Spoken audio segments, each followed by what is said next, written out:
রাত বাজে 2টা। কুচকুচে কালো অন্ধকার, কুকুরের ঘেউ ঘেউ আওয়াজ। একদল যুবক একটা কবরস্থানের পাশ দিয়ে যাচ্ছিল। তো যাওয়ার সময় ওই যুবকেরা তাদের জীবনে নামাজ, রোজা, আল্লাহর ভয় কোনো কিছুই ছিল না।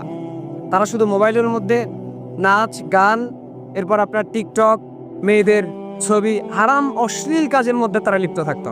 তো একদল যুবক একদিন গ্রামের এক কবরস্থানের পাশ দিয়ে যাচ্ছিল।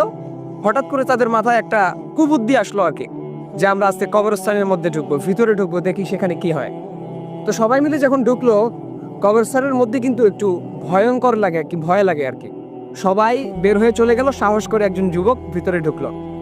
ঢুকে সে যখন কবরস্থানের ঠিক ভিতরে ঢুকে গেল, তখন কে যেন তাকে ডেকে বলল, তুমি কি জানো যে এই কবরের এবং এই মাটির নিচে যারা বাস করে, মাটির নিচে যাদেরকে রাখা হয়েছে তাদের কি অবস্থা? তুমি কি এই বিষয়ে অবগত আছো? তুমি কি জানো?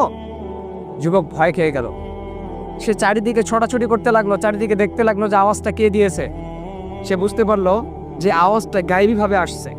সে যখন বলল যে কে আওয়াজ দিচ্ছে, হঠাৎ করে একটা কবর থেকে সে দেখতে পেল, একটা কবর থেকে একজন লোক উঠলো, যার চেহারা নেই কিন্তু তার চক্ষুগুলো লাল বর্ণের ছিল।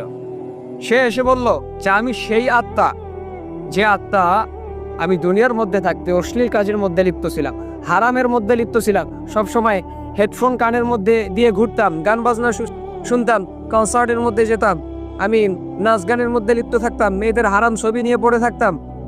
আজকে আমার এই অবস্থা, আমাকে আগুনের মধ্যে পড়তে হচ্ছে।